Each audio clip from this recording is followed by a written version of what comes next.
Welcome to the Dr. Gundry podcast. Well, you've probably seen it in the movies. The hero flips through a book at lightning speed and then recalls details only a careful reader could have discovered. Now, most people think that's all fiction, Hollywood fantasy. But my guest today says it's not only possible to optimize the human brain to read faster, remember better, and accelerate learning, it's actually something everyone can do. Holy cow.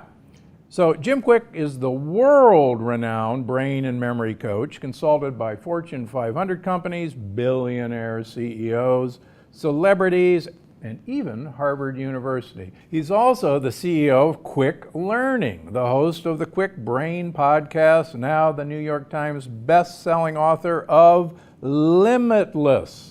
Upgrade your brain, learn anything faster, and unlock your exceptional life.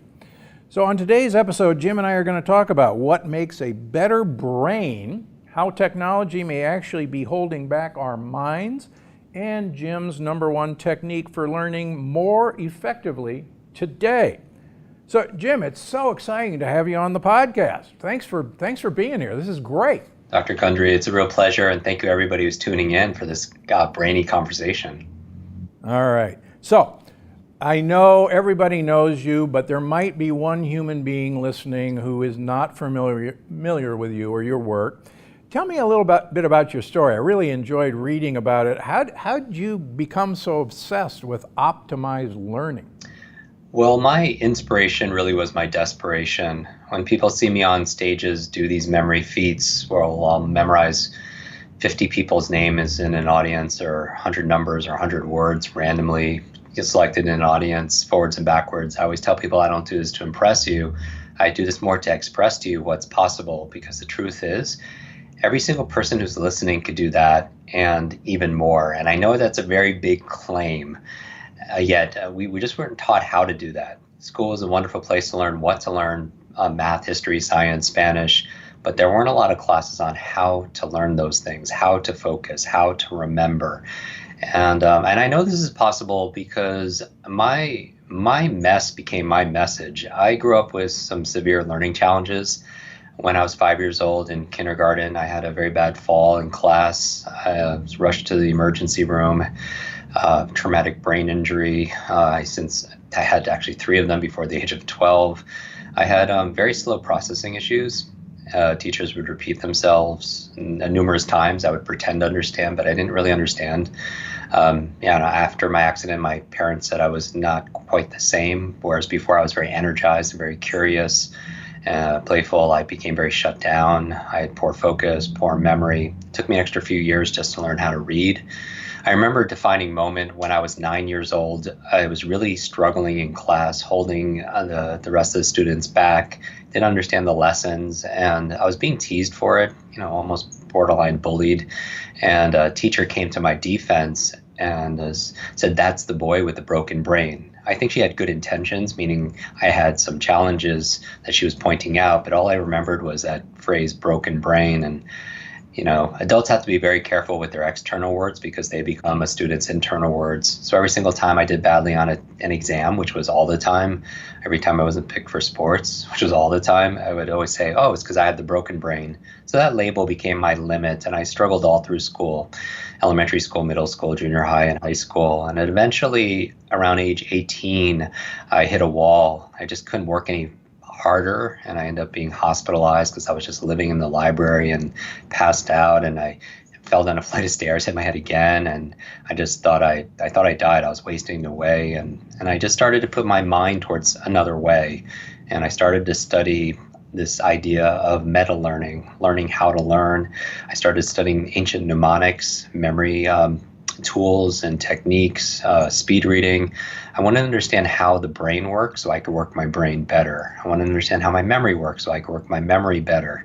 I started studying adult learning theory, multiple intelligence theory, Howard Gardner's work out of Harvard, and these different things. And about 60 days into it, I hit a tipping point where a light switch flipped on, and I started to really understand things for the first time in my life. I started to have this deep level of concentration, this ability to recall and process information better, and my grades shot up, but also my life just shot up also. And because I couldn't help but help other people, because I didn't want other people to struggle the way I did.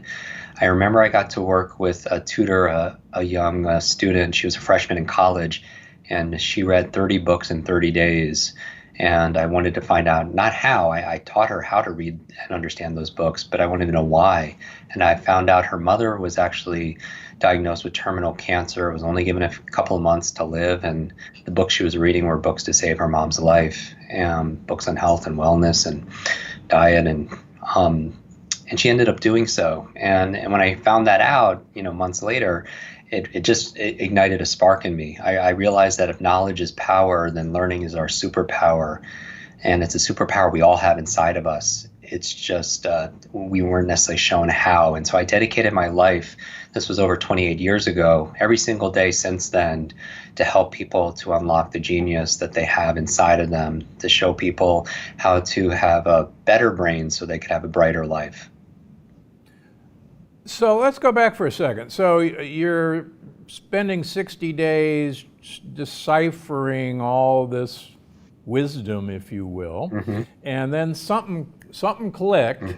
What clicked? You got a bad brain. You're a slow learner. Yeah. What clicked in those 60 days that was the aha moment for you? There was a moment in class that I recall. I was in a lecture center, and back then they had overhead projectors, right? Not the fancy equipment that are in classrooms right now, and where teachers and professors would draw, markers on there. And they put up something in the lecture center. And just as a backstory, my two biggest challenges growing up were learning, and my superpower really was being invisible. Because I had these challenges with learning, I would always find a way to sit behind the tall kid in class, or sit all the way in the back and really shrink. And my superpower was being invisible, because when you don't have the answers, you don't want to be called on. You don't want to give a book report. You don't want the spotlight. And which is interesting, because my two biggest challenges were learning and public speaking. So the universe has a sense of humor, because that's what I do for a living, is public speak on this thing called learning. But in class, in an auditorium lecture center full of hundreds of people, I was very, sit in the back and very, very quiet and never raised my hand.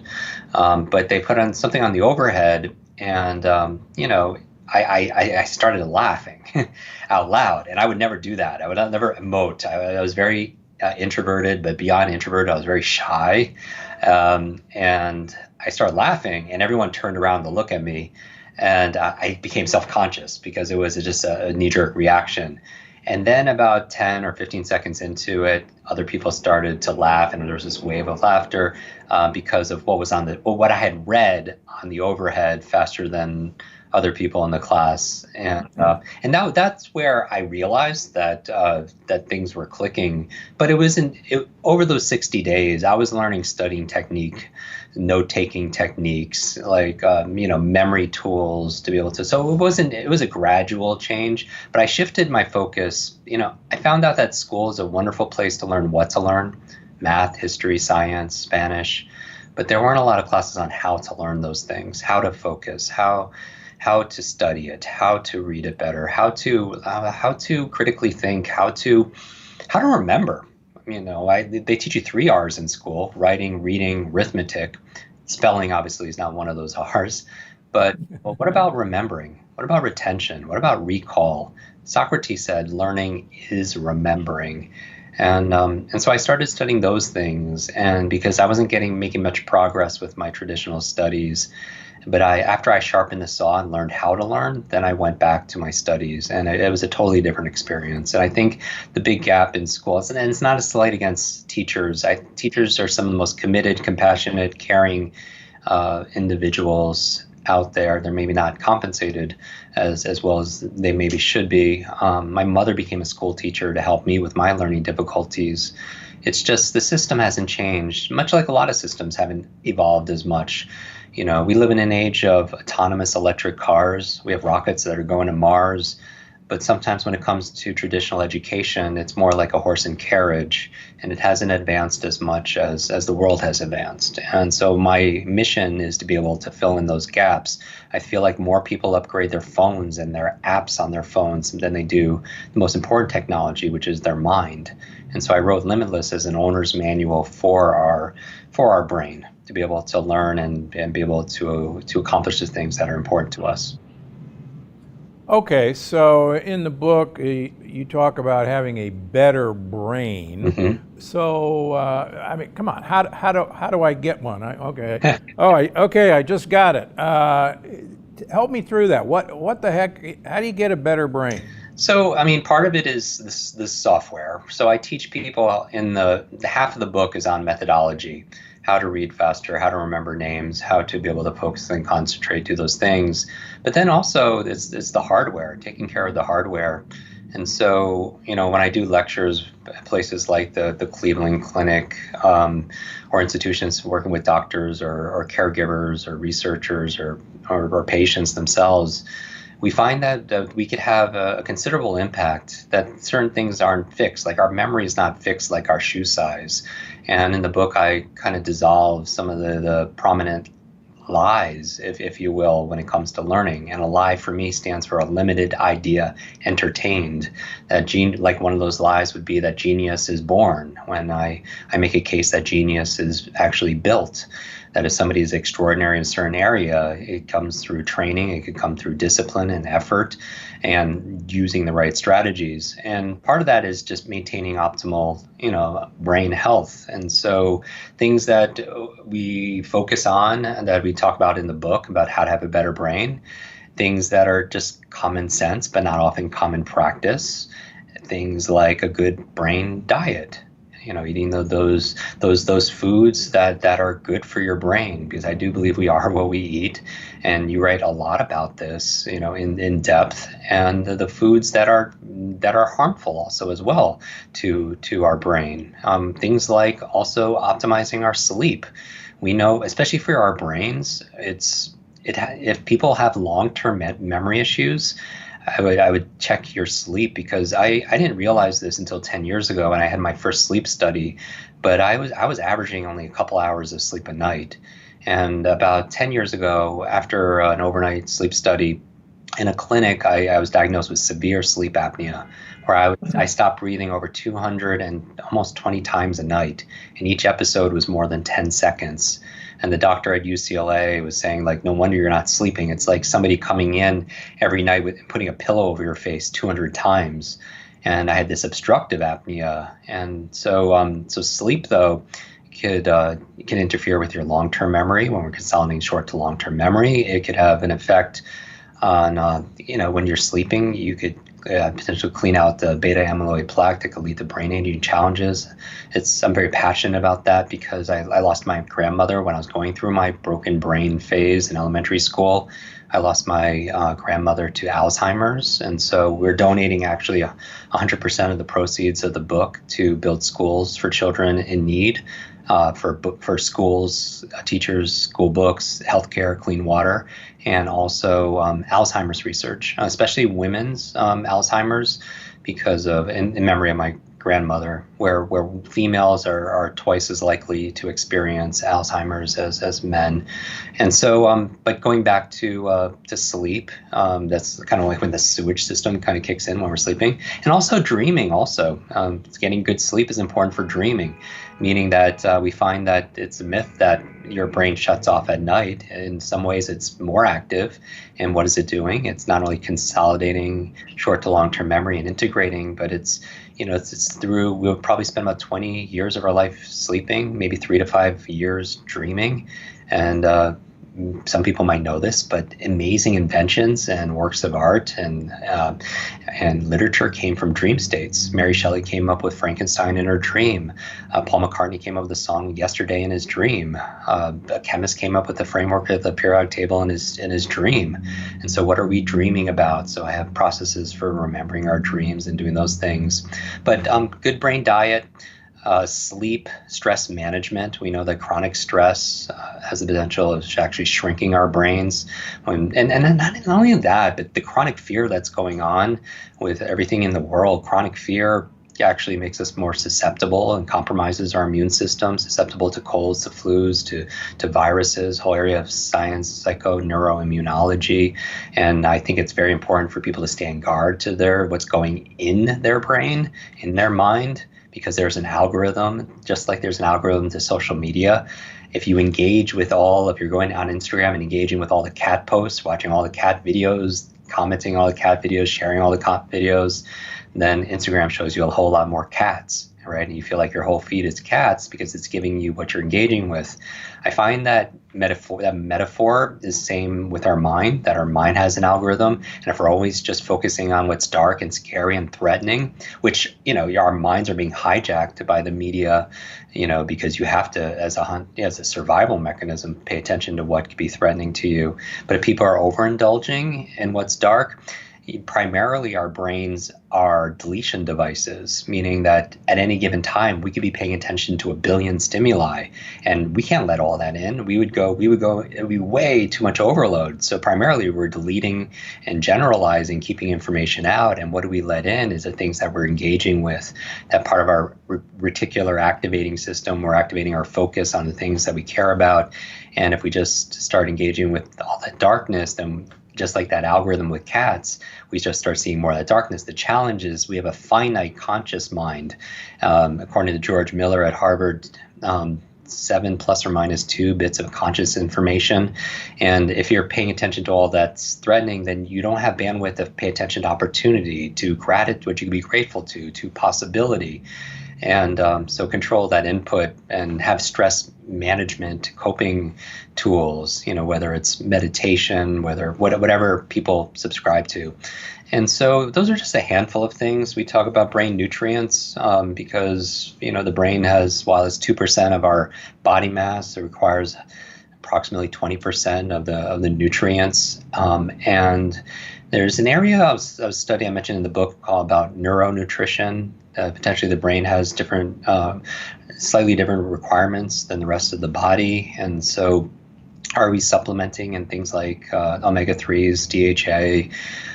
We talk about clean environment and how that's important to your brain, whether it's the quality of the air, whether the brain loves a clean environment. We know this when we make our bed or we clean our desk off or we clean off the screen and put everything in file folders. Our external world is a reflection of our internal world. And we reminder to Marie Kondo our minds. What also affects our brains are the people we spend time with. There's this phrase that we are the average of the 5 people we spend the most time with. And when you study the nervous system, we have these things called mirror neurons where it creates empathy, where we imitate our surroundings and we start adapting to and adopting the attitudes, the language patterns, the habits of the people around us. So it's not just our biological networks and our neurological networks. It has a lot to do with our social networks in terms of what they're eating. And if our friend's friend is smoking, it's going to have a greater influence on us also as well. Also protecting our brain. If you want your better brain, having had a number of head traumas, protect your brain, avoid those extreme sports. I wish I was better supervised when I was a child, but wear a helmet. Another thing that's great for our brain is new learnings. We've discovered so much about the human brain in the past couple of decades, more than the previous, couple of centuries. When we're looking at things like neuroplasticity, one of the ways that the brain loves novelty, it helps us create new connections. Just like if you want to build a muscle, you give it novelty and nutrition. Well, same thing with your mental muscles. You stimulate it with new ideas, it makes new connections, you feed it the right nutrition, you give it the right rest. And so I guess what I do is kind of like a personal trainer would make your physical muscles stronger, more energized, more pliable, more flexible. I want people's mental muscles, their focus, their memory, and so on to be stronger, to be more energized, more agile and flexible.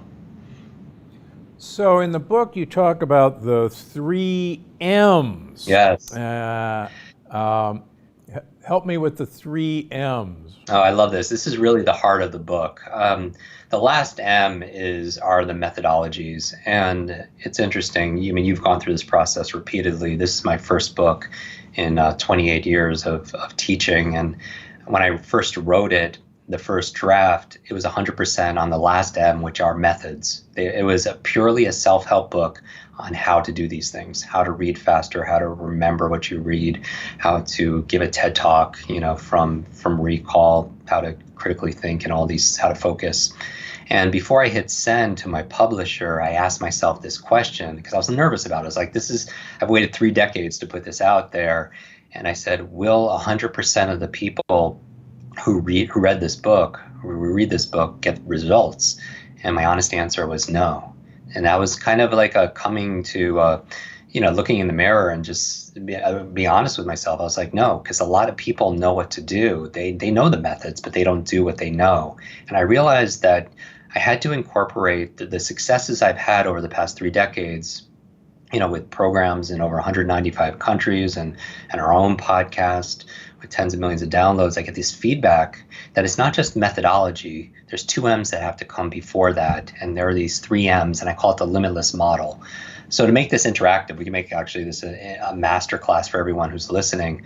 I want everyone who's listening to think about one area, just one specific area where you feel like you're held back, where you feel limited. Maybe it is in a relationship.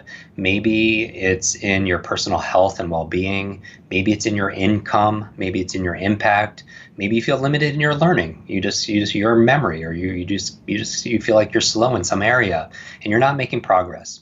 Because Limitless is not about being perfect. Limitless, I wrote it to help people progress and advance beyond what they believe is possible.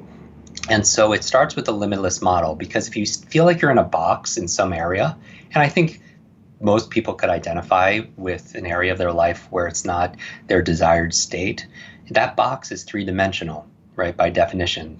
And the 3 dimensions that keep us stuck in that box from making progress are the same 3 forces that will liberate you. And how I want people to imagine it is 3 intersecting circles. So they call it a Venn diagram. It kind of looks like Mickey Mouse, 2 ears that cross over and a face. So 3 intersecting circles, and these are the 3 M's. The last M, as I mentioned, are the methods. But if you could have the methods and still be stuck in that box, and what's missing? The first M is your mindset. And your mindset I am defining as your set of assumptions and attitudes about something. Your attitudes and assumptions about the world and how it works. Your attitudes, assumptions about health and wellness. Your attitudes, assumptions about dieting. Your attitudes, assumption about education, about business. Attitudes, assumptions about yourself. What would fall in this circle would be things like what you believe is possible. Another thing that would fall in this circle is what you believe you're capable of. So you might think it's possible for somebody else to be super healthy or to reverse this condition, but you might believe you're not capable of it. And that will keep you in that box. Another thing that would fall in there is what you believe you deserve. And so I could teach somebody a method on how to remember names, a common issue for a lot of people. 3 steps on how to remember everyone's name.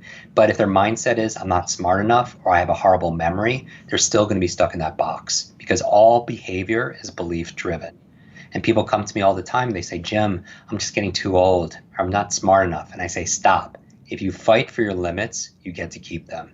If you fight for your limitations, you get to keep them.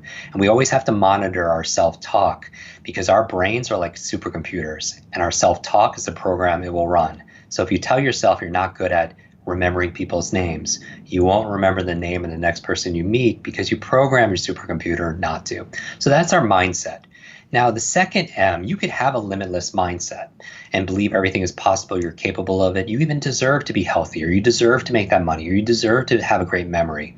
And you could have the methods, but you could still be stuck in that box because you lack the motivation. And that's the second M, it's motivation. Now, with motivation, it's kind of a loaded word, and words have effects on how we process information. And some people think motivation is just about getting hyped up and pumping yourself up, or maybe exerting willpower to be motivated to eat that right diet, or to exercise that day, or to prioritize your sleep. But for most people, motivation is the equivalent of a warm bath that just cools down, right? And I discovered after 3 decades of teaching this, not only is it based on the latest neuroscience towards accelerated learning and cognitive performance, it's just me working with everyone from children with severe learning challenges like I had to seniors that are very concerned about these senior moments and early stage brain aging challenges, and everyone in between, that I believe that genius leaves clues. And the people that have sustainable motivation, there are 3 elements in common. And let's do this thought experiment, everybody. Think about, let's say we're going to build the ultimate motivated human being. What are the 3 things that are necessary? The formula for sustained motivation, limitless motivation, is this: P times E times S3. P times E times S3. And what do these things mean? The first thing that person needs, let's say it is to exercise, right? It's pretty conclusive that, we have brains to be able to control our movement primarily. And as your body moves, your brain grooves. The challenge is we live very sedentary lives. We're behind screens all the time nowadays. And so moving is great. When we move, we create brain-derived neurotropic factors. It's BDNF. It's like fertilizer for our brain. Yet people aren't doing the exercise. And I'm not talking about doing SoulCycle 3 times a week. I'm talking about just moving each day, going for a hike, going for a walk. And even there are studies that show that people, when they're doing something rhythmic, like an elliptical or a light walk, and they're listening to your audiobook or podcast, then they're actually assimilating it and retaining it actually better. So, as you move, what's good for your heart is going to be generally good for your head, more blood flow, more oxygen. And yet not everybody does that. So they're not motivated. So the P stands for purpose. And I would remind everybody, purpose is not just intellectually knowing the reasons why to do stuff. A lot of people can name all the reasons why they should eat well or prioritize sleep or meditate or exercise, but they don't feel the benefits, right? Or they don't feel the consequences of not doing so. So for example, and there might be a little bit of background noise. I'm cocooning in New York City, and this is an opportunity for people to build and flex their focus muscles right now as a mental exercise. And so it's very real and it's very raw. I remember I have an acquaintance that just was not healthy. They did everything opposite of what you would recommend somebody do to be healthy and well. And he ends up having a heart attack, almost dies, has triple bypass surgery, very, very painful for him and the people around him. But even afterwards, he still didn't change his lifestyle, much to the dismay of his family and his friends, giving him suggestions. And then years later, I see him on the street and he is like the picture perfect of health. He just looks years younger. And I just had to know. I was like, I know what he did, right? He was explaining to me all these things. I want to know why. Just like this young, one woman that read 30 books in 30 days, she found purpose in her mom, right? Well, he one day comes home to his daughter who's crying and crying uncontrollably. And she had this dream that she lost her dad and he wasn't there to walk her down the aisle and see her children, this whole story, right? But that was purpose. And all of a sudden, the lifestyle just fell into place because he found, a purpose that he felt. That success really goes from your head to your heart to your hands. 3 H's. But you could visualize a goal in your head, but not act with your hands, i.e. you procrastinate. And a lot of times you're not allowing yourself to have the second H, which is the feelings, the heart. Because we are not, as much as we like to think we are not logical, right? We are biological. And you think about dopamine, oxytocin, serotonin, endorphin, we are these feeling soups. And if you don't feel something, we're not going to do those things. And so even remembering someone's name, a lot of people won't remember names simply because they don't have a purpose for it. Or the names they will remember, they do have a purpose. They have feelings, they are attracted to the person, or they could be good for their business, right?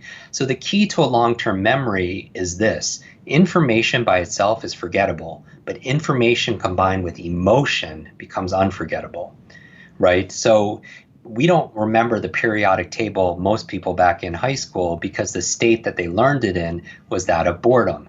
And if information times emotion is a long-term memory, and boredom is on a scale of 0 to 10, 0, anything times 0 is 0. But we remember things like, I bet that people listening, that there's a song that could take you back to when you were in high school.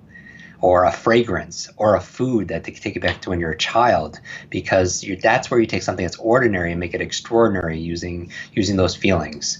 And so going back, Maya Angelou said, people will forget what you say, they'll forget what you did, but they'll always remember how you made them feel. That's why I think remembering names is so important. But going back to this equation in terms of motivation, feelings, we are feeling creatures.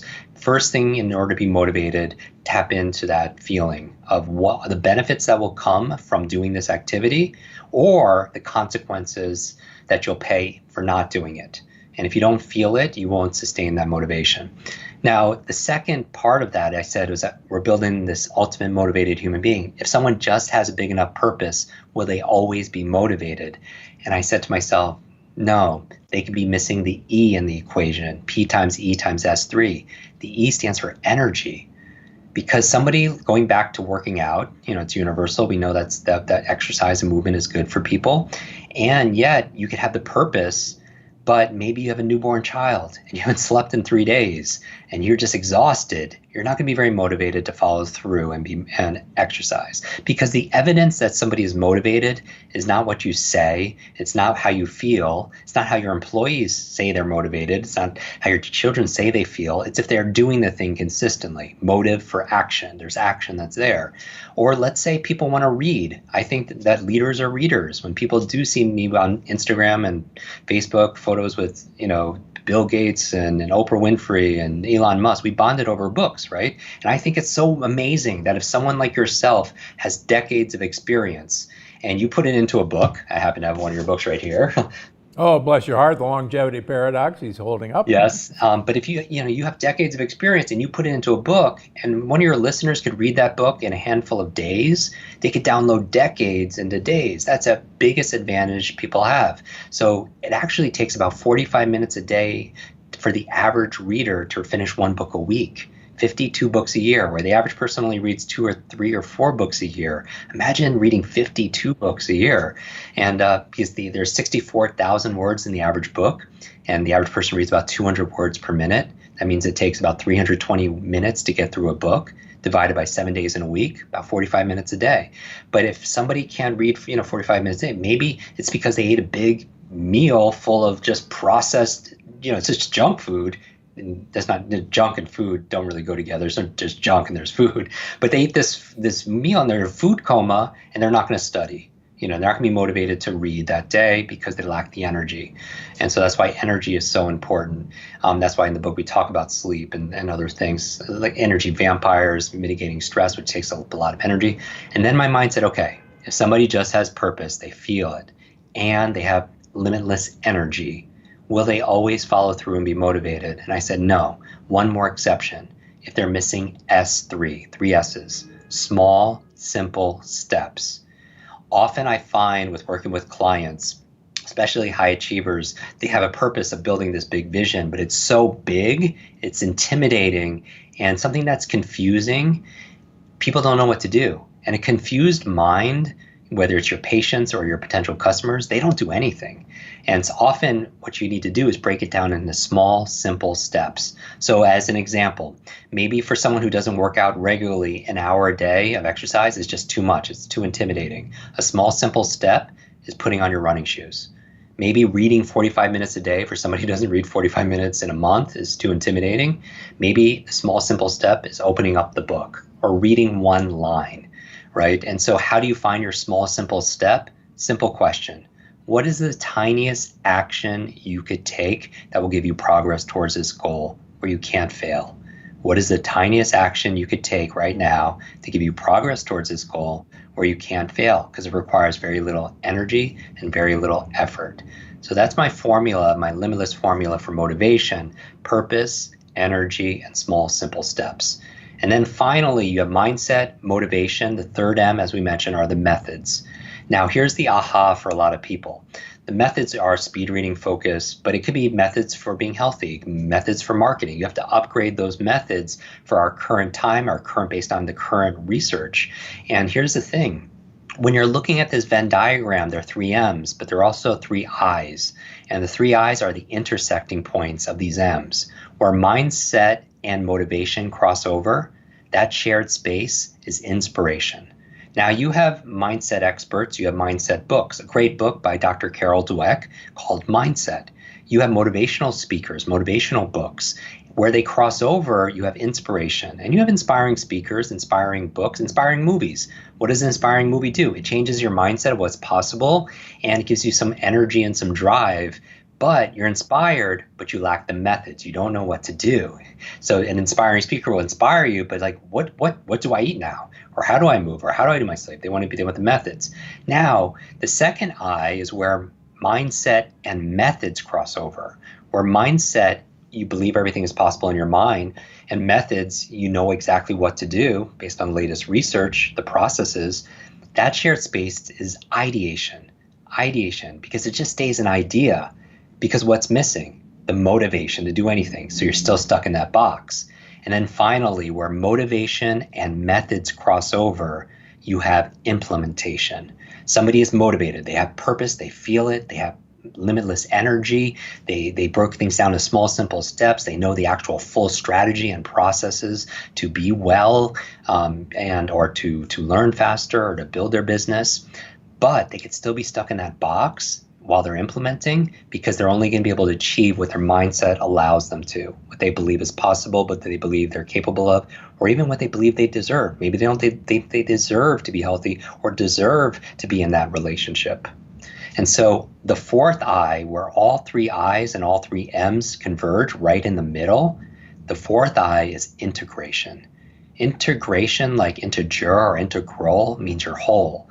And that's just who you are, and that's the limitless state. And I create this framework for accelerated learning, but really it's a framework, a lens for human potential, because it takes the angst out of the judgment, where if you feel like you're not making progress and you beat yourself up. Studies done on self-compassion show that when you beat yourself up, you're less likely to actually follow through. But when you're kind to yourself, you're more likely to follow through, where you say, okay, I'm only human, I'm doing the best I can. We're living in a very chaotic world right now, and you add kindness to it, you're more likely to follow through. But going into this, now you have a lens to look at, saying, where's my bottleneck here? Is it in my mindset? Do I not believe I'm worthy of this, or it's possible for me, or I'm capable of it? Or do I not feel purpose? Or do I need to spend some time on my energy? Or do I need to break, is this overwhelming? Do I need to break it down into small, simple steps? Or do I need to listen to a podcast or read a book on the best methods for being healthy, or the best methods for learning, or the best methods for investing?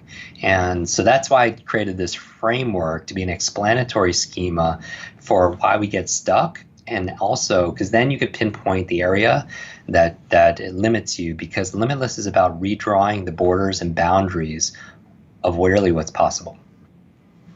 I tell you what, let's do a fun thing for everybody who's listening. Okay, I can't learn a foreign language. Mm-hmm. Boy, have I tried. I am horrible at it.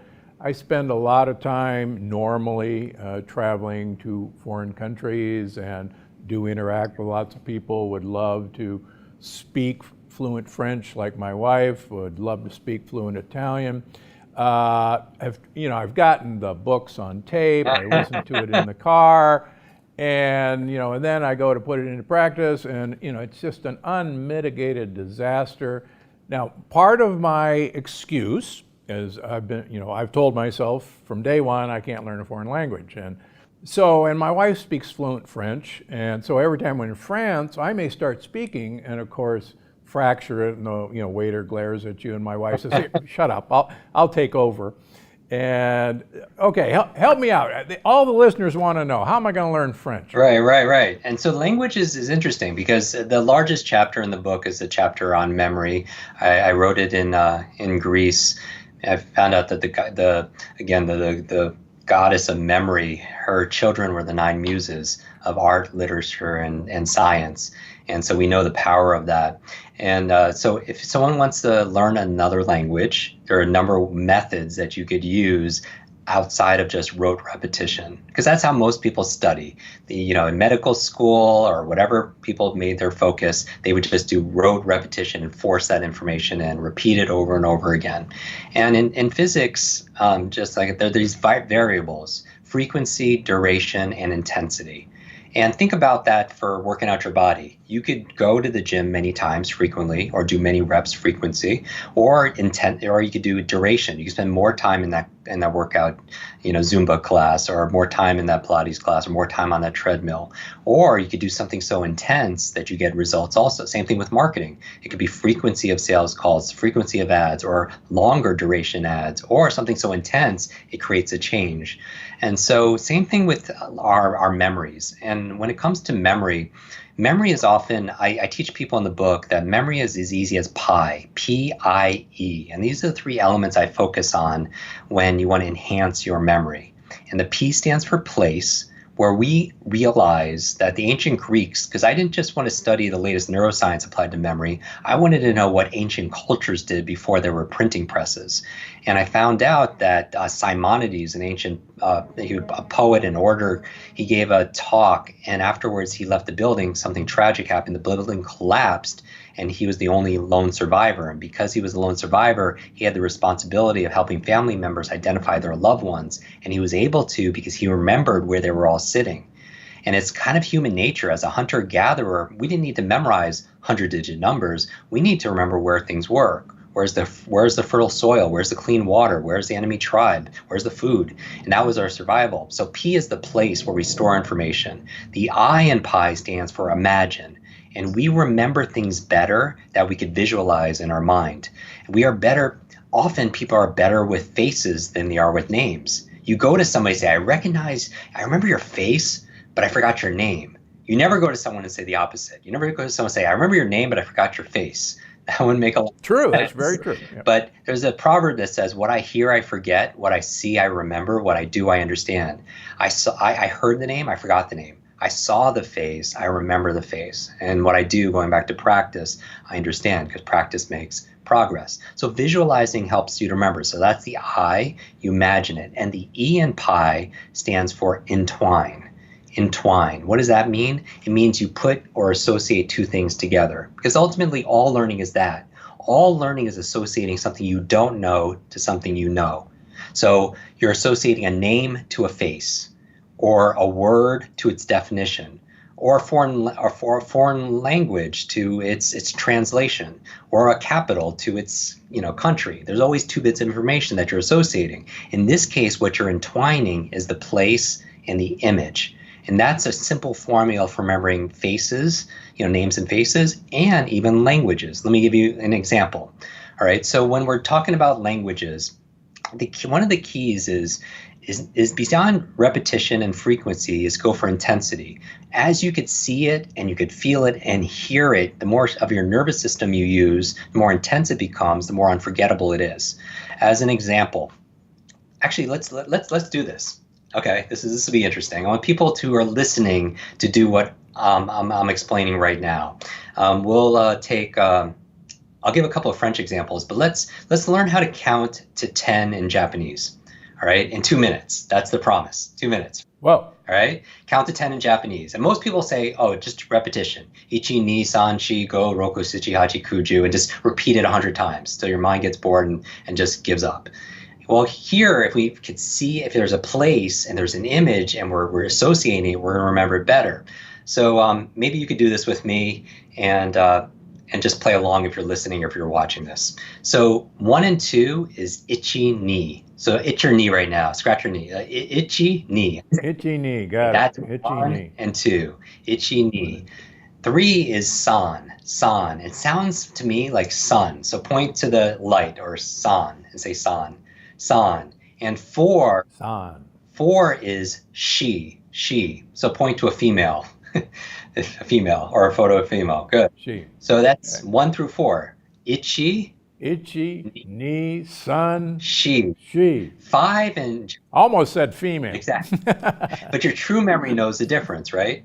So 5 is go, like you're going. So I'm just moving my arms and my legs as if I'm going for a walk. So go. So what's 5? Go. 6 is roku. And for me, it reminds me, if I could visualize, rowing a canoe.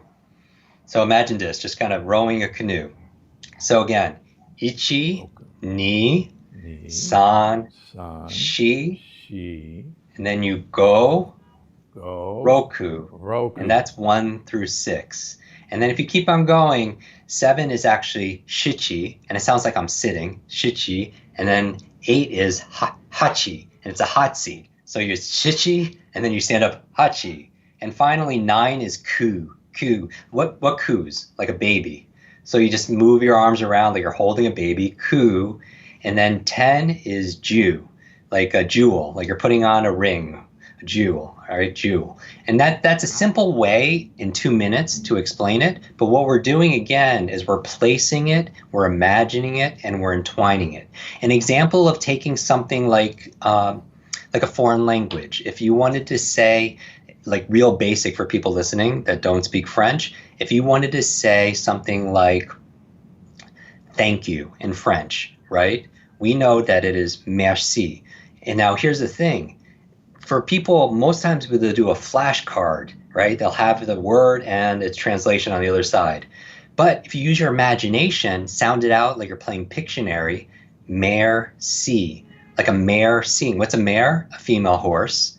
And seeing maybe has glasses on. Or maybe the mare is in the sea and you're helping the mare out of the sea, the water, and then he says, or she says, thank you. Or you're putting the glasses back on the mare C, and she says, thank you. And people will say, that's so childish. But who are the fastest learners?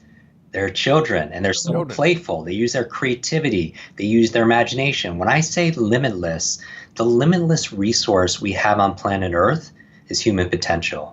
It's not the sky's the limit. Our mind is the limit. There's no limit to our creativity. There's no limit to our imagination. There's no limit to our ability to solve problems. And the reason why I bring these exercises up is in a world where jobs are going to machines, they're being automated. They are going to artificial intelligence. What's not going to be as easily outsourced to a device are what makes us human. Our creativity, our imagination, things like strategy. So what we're doing is we're actually building and flexing, we're working out those muscles, those creativity muscles, those imagination muscles, these strategy muscles. Take something like, how do you say please instead of thank you? How do you say please? You know, in French. Oh, in French. Actually, I was thinking of a joke, so now I'm completely off. So if somebody says like, s'il vous plaît, for me, It's like, what does it sound like if we're playing Pictionary?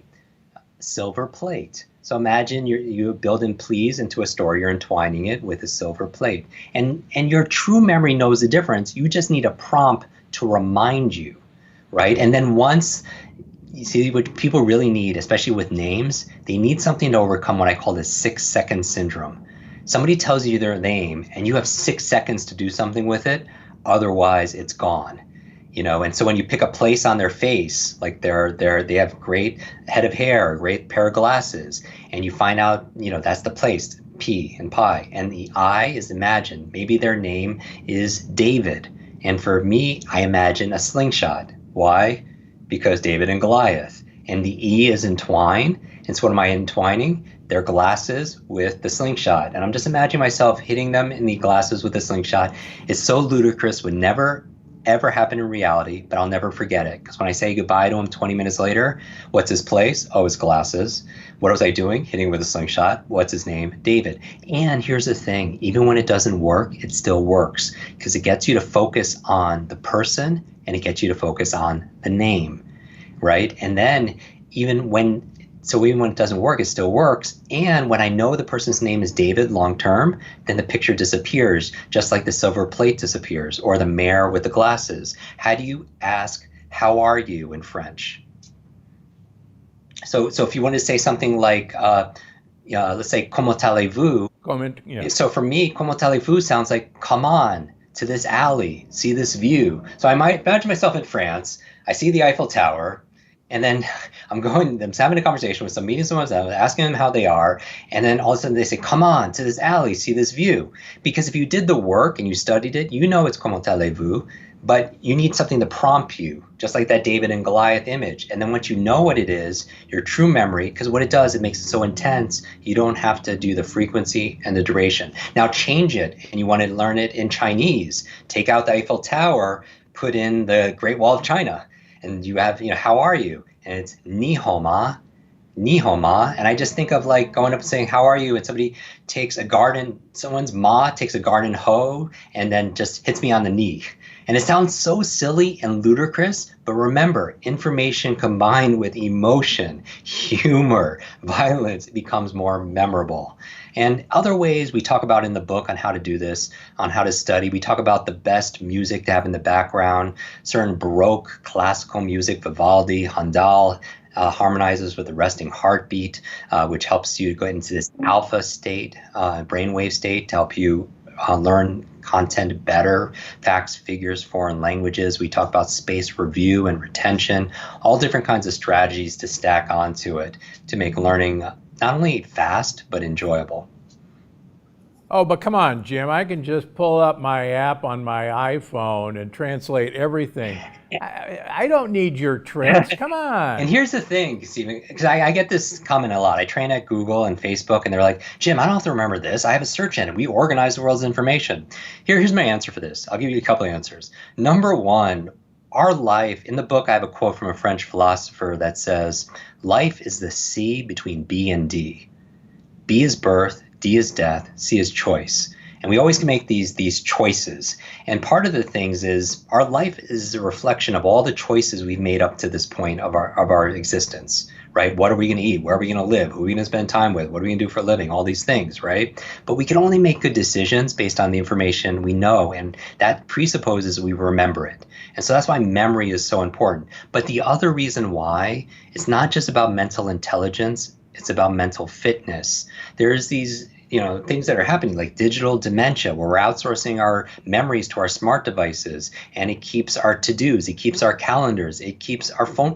How many phone numbers did you know growing up? How many? Like a lot. All of them. Yeah, a lot. How many phone numbers do you know, or whoever's listening, how many phone numbers do you know right now?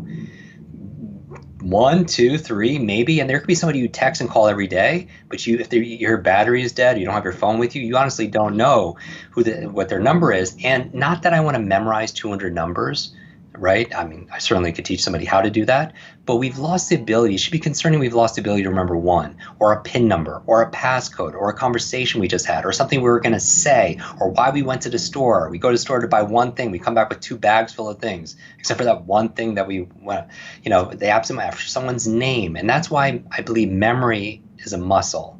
There's no such thing as a good or bad memory. There's a trained memory and an untrained memory. And this also goes to not only digital dementia, but also what I talk about in the book, digital deduction, where if you don't have to think anymore, and then there's a technology that tells you where and when to turn, right, or what's recommended for you, because there's an algorithm. We're finding children, when they're tested, they don't have the same analytical ability of previous generations because the technology is doing all the thinking for them. So they don't have to develop these kind of thinking fitness, like the critical thinking, divergent thinking, rationalization, and so on. So technology is wonderful. It allows us to have this conversation right now and everyone to listen for it. But technology is a tool for you to use. But your brain is like a muscle. It's obviously not a muscle, but it acts like a muscle. But if I use a technology like Lyft or Uber to go 5 blocks when I could have walked, or I use an elevator when I could have walked up 3 blocks of flights of stairs, there's a physical toll to my body. And if I put my arm in a sling for 12 months, it wouldn't stay the same. It wouldn't even grow. It would grow worse. It would atrophy. And that's what digital dementia and digital deduction is, the high reliance on technology where we don't have to maintain a level of mental fitness. And so I would encourage people to be able to exercise their brain like they exercise the rest of their body. Wow, that's a pretty good way to end all this. So, all right, I ask everybody who comes on the program, give our listeners one thing they can do today to get a better brain. Just one thing. How do we start? Yeah. Just one. Absolutely. I would say this. I would say first, oh God, I'm going to take like 10 things. Yeah, I only want one. One thing. I would say this. I would say sit down and design your morning routine. Your morning routine. Everybody has their morning routine of the things that they do to win that day. Because if you want to win the day, you have to win that first hour of the day. First you create your habits, then your habits create you. My morning routine, if people Google it, or we did a whole podcast episode on it, millions of downloads and views on this, Jim Quick's morning routine focuses on the brain, the 10 things I do every morning to jumpstart my brain. And I would just say, find something in the morning for you instead of picking up the phone, because that's rewiring your brain to be distracted and it's rewiring your brain to be reactive to things that will hurt your peace of mind, your positivity, your productivity, your performance. I would say replace picking up your phone with one thing that's good for your brain, whether it's eating a good brain food, taking deep diaphragmatic breaths. Some fun thing I teach people to do is brush their teeth with the opposite hand, because it engages the opposite side of your brain, because as your body moves, your brain grooves. But what it really does is it forces you to focus first thing in the morning, because you can't be doing that and being distracted. So it trains your focus and your presence muscles, and that's how you're going to achieve the most. Because the most important thing is to keep the most important thing the most important thing. So my challenge with everybody, look at your morning routine and replace picking up your phone with something else that's more brain friendly. All right, everybody. Now, can everybody remember that, please? You got to brush your teeth with the other hand. And actually, I'm going to add something. While you're brushing your teeth, you have to do deep knee bends. You got to do squats. You're just sitting there anyhow, just standing there. I like. Do some deep knee bends and brush your teeth with the opposite hand. Okay, that's the lesson today. Jim, thanks so much for being here. Where do people find you? They probably already know, but just tell us how to figure you out. We have a podcast. You can search Jim Quick. You just have to spell it right, Kwik in your podcast app. Every episode's only 15 minutes on how to remember names, learn languages, change your habits, all of that great stuff. You can find that at quickbrain.com. And the book, limitlessbook.com, is where you'll get all the links around the world, because I know your audience is global. So we have put all the links conveniently there for you to find the book. And we are gifting on that page a free book club, where we spend 1 week per section of the book to help you read and remember and apply it, and 2 bonus chapters there, Limitless for Kids and Limitless for your team, how to apply the Limitless model to those areas. And that's at limitlessbook.com. And I would actually challenge everybody right now is to take a screenshot of this episode. My last tip for everybody, the fastest way to learn something is to learn with the intention of teaching somebody else. So I would say one of the ways you could do that, take a screenshot of this episode right now, tag Dr. Gundry, tag myself at Jim Quick, post it on Facebook, Instagram, Twitter, and share the one aha from this conversation. What is one small, simple step that you could take to better your brain? The same question that I was asked here. What's one simple tip that people could do? What's one simple thing that you're going to do to better your brain? Post that in the description, or take a picture of your notes and post it. Tag us both in it. And I'll actually repost my favorites, because that way I could see it if you're following and tagging me. And I'll actually send a copy of Limitless to a couple of my favorite answers, just as a fun. Great idea. Yeah. Great idea. And maybe we'll send off a longevity paradox to the first few folks that we like as well, because we've done that. That'll be fun. All right. Well, it's a pleasure to meet you. Big fan, and please enjoy the longevity paradox. And I've thoroughly enjoyed Limitless. And I'm gonna learn French, and I'll call you in French. All right, Mary. All right. Thanks for being here today. Merci beaucoup. All right. So it's time for the audience question. Elton Hay asks on drgundry.com, have been on the plant paradox diet for approximately 1 year, but still have knee and hip and lower back stiffness and pains. Anything in particular that can be done to address these issues? I am 79 years old and in reasonably good health. Well, I read this actually earlier, and I had a chuckle, and of course my first chuckle was, well, if I could turn back the hands of time and make you 30, that would be a start. But in all seriousness, recently, my wife and I'll turn 70 in a month. My wife just turned 70 a couple months ago, and injured her knee skiing this year. And that she's an avid tennis player, and now her knee hurts when she plays tennis. And we've tried actually all of my wonderful tricks, the supplements that we use, and I could name them, but I'm going to give you another trick that is actually really working right now. I have mentioned on a previous podcast that I've been fascinated with red and near infrared light therapy for a variety of things, and you're going to learn a lot about it in the next book, The Energy Paradox. And I have used this device on a shoulder that I injured. I've used this device on my knee, and my wife understandably chuckles and says, yeah, okay, so, I'm so happy that's working for you.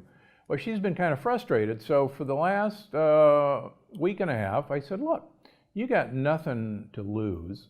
Why don't you, get out my little box of red light therapy, and I have no relationship with this company, but it's a Joovv, Joovv, and put it on your knee for 10 minutes a day. And she's been doing that now for a week and a half, almost 2 weeks. And I gotta tell you, her knee pain is pretty much gone. It flares a little bit when she plays tennis, but she puts the light on it. She doesn't need ice. She doesn't need anything else. And she said, what the heck is this doing? And you're gonna have to get the Energy Paradox to find out. But that's one thing. Get yourself a light box, or alternatively, get yourself a sauna. And I think there's some really important things happening at the mitochondrial level that can really help you with this. So great question. So give it a thought. Okay, review of the week. Luke Adrian on YouTube wrote, Dr. Gundry's ability to carefully listen to his guests without interrupting them ever is truly an ability most people have lost these days. Well, thanks for saying that. I really like our podcast to be a forum where people can have different opinions, present their ideas. I really like to hear them. Many of you have requested that I slice some of my guests into small, thin ribbons and spit them out and throw them on the floor. But that's not what this is here for. This is to get differing opinions and listen to them. And I think I've talked about this before. Surgeons in general don't listen. We actually really enjoy having people asleep and cutting them open. Just joking. But one of the things that I learned when I transitioned into what I do 20 odd years ago now is to listen to people. And so that's what you're going to find here. You're going to find us listening to people, and thanks for noticing that. I'm doing it on purpose, so thanks a lot. Okay, that's it for this week's Dr. Gundry podcast. We'll see you next week. Before you go, I just wanted to remind you that you can find the show on iTunes, Google Play, Stitcher, or wherever you get your podcasts. Because I'm Dr. Gundry, and I'm always looking out for you.